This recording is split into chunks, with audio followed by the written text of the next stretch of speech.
જી, મારું નામ સાગર બી સાલુંકે છે. આજે જે ગઈકાલે લિંબાયત વિસ્તારમાં જે એક આદિવાસી સમુદાયના જે યુવક ઉપર જે હુમલો કરવામાં આવ્યો અને એની હત્યા કરવામાં આવી, કે જે દેશભરમાં જે આદિવાસી અને દલિતો ઉપર જે અન્ય અત્યાચાર થઈ રહ્યું છે, જેથી પ્રશાસન કંઈ ધ્યાન આપતી નથી. જેથી પીડિતના પરિવાર કહે છે કે ભાઈ, જે વ્યક્તિએ મારા ભાઈનું મર્ડર કર્યું છે, જે અમારો છોકરોનું મર્ડર કર્યું છે, આ વ્યક્તિ ઉપર કડકમાં કડક કાર્યવાહી થાય, આ આરોપીઓ ઉપર એટ્રોસિટી એક્ટ દાખલ થાય. પણ છતાં જે તંત્રના અધિકારીઓ છે આના ઉપર કંઈ ધ્યાન આપતા નથી. કેવી રીતે ચાલી રહ્યું છે દેશભરમાં, કે જેથી દલિત પીડિતોને ઉપર જ્યારે અન્યાય અત્યાચાર થાય ત્યારે સુધી કોઈ આવતું નથી. આની ખોટી રીતે જેથી ગરીબના યુવકોને મારવામાં આવે, આની હત્યા કરવામાં આવે, તો પણ તંત્ર ઊંઘેલું હોય. આના પાછળ કોનો હાથ છે?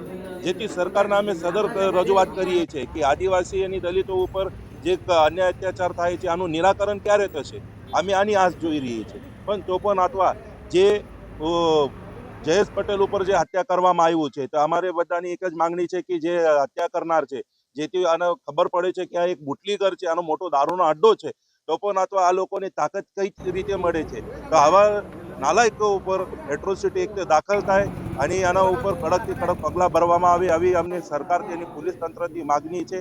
અને ગેહલોત સાહેબને નમ્ર વિનંતી છે કે લિંબાયત વિસ્તારમાં જે ગેરકાયદેસર તરીકે જે ગુંડાઓનો જે તોફાન છે આને ખતમ કરવામાં આવે અને જે બુટલીખોરો છે અને તત્કાલમાં જેલના પાછળ મૂકવામાં આવે, આવી અમારી માગણી છે.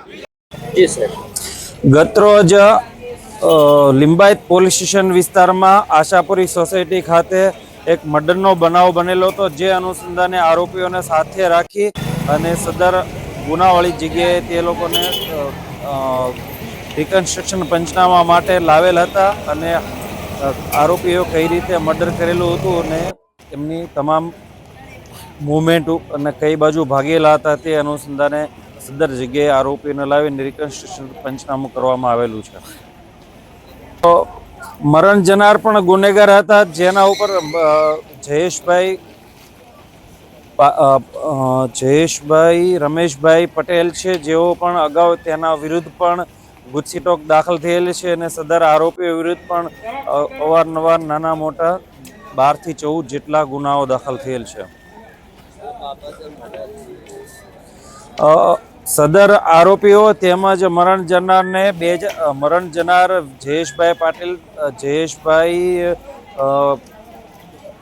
પટેલ નાઓએ 2020માં આરોપી વિશાલના ઘરે જઈને એક મર્ડર કરેલું હતું, જે અનુસંધાને તેમની રક્તરંજિત વેરનું રાખી અને તે અનુસંધાને સદર આરોપી જે મરણ જનાર છે ફરીથી આ જગ્યાએ જે વિશાલના ઘરની આજુબાજુમાં સોસાયટીઓમાં રેકી કરતા હોય, તેઓને ફેમ હોય ત્યાંથી નીકળેલા હતા 2 થી 3 વખત. એટલે તેમનો પીછો કરીને આ લોકોએ તેમનું મર્ડર કરેલું હતું.